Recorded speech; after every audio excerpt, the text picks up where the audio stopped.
Here we have the clavicle, and the acromial end is located here, and the sternal end is located here.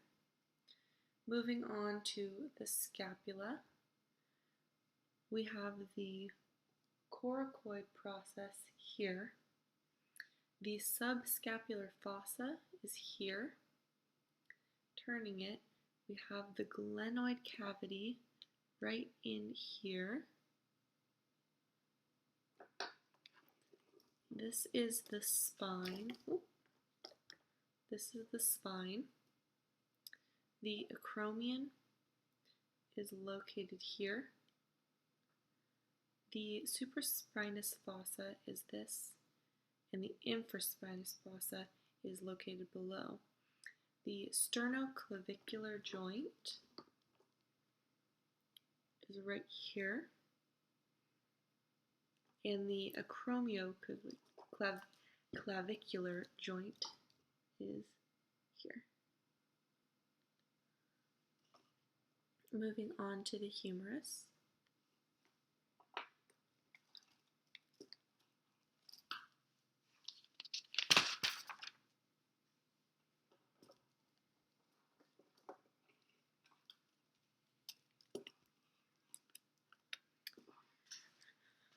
We have the head located here, and this whole bone is considered the humerus.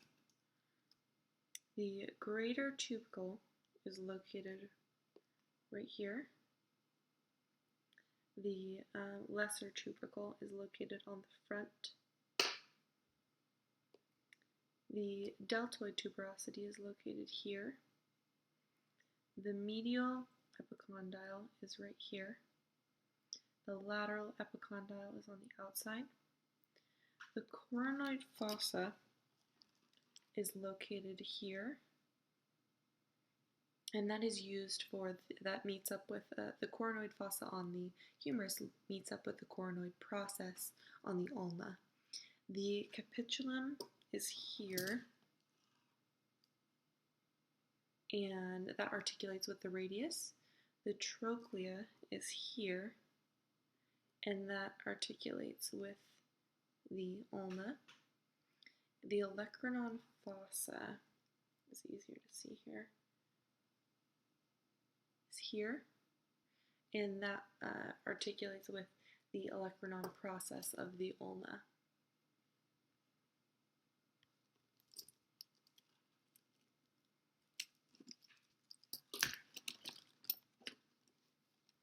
Looking at the ulna, which is the lower bone here, we have the olecranon, which is easier seen from the back here. We have the coronoid process here, and then we have the styloid process, which is right here where my pinky is. On the radius, we have the head up here. We have the radial tuberosity right here, this bump. And then we have the styloid process, which is right here.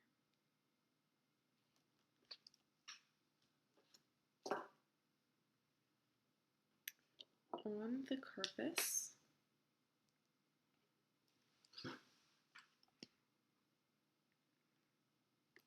we have, moving laterally, the proximal row, we have the scaphoid here, we have the lunate, we have the triquetrum, and we have the pisiform. Try to get the lighting to be better. On the distal row, moving laterally, we have the trapezium, the trapezoid, the capitate, the hamate. And the trapezium is the one that forms the joint with the pollex or thumb.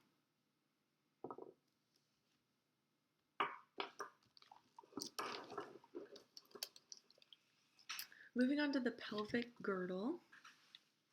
This whole section is considered the coxal bones, and we have three pieces that make up that coxal bone. We have the ilium, the pubis, and the ischium. And the acetabulum is the joint here. It's where the head of the femur enters. We have the pubic symphysis right down the middle. The obturator foramen is this hole here. The iliac crest is located right up here. The anterior superior iliac spine is located here. The iliac fossa is the inside here. The greater sciatic notch is easier seen here. That is right here, this greater sciatic notch. The ischial spine is right here, and the ischial tuberosity is here.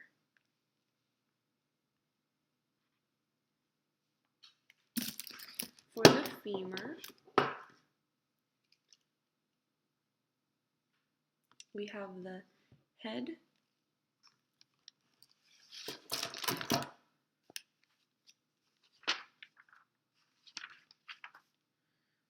and the greater trochanter. We have the lesser trochanter. The abductor tubercle is right here, and the medial epicondyle is here, with the lateral epicondyle being here.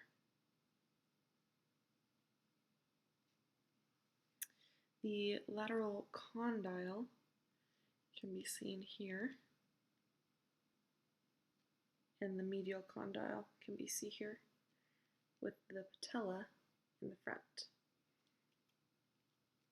For the tibia, let me scroll down.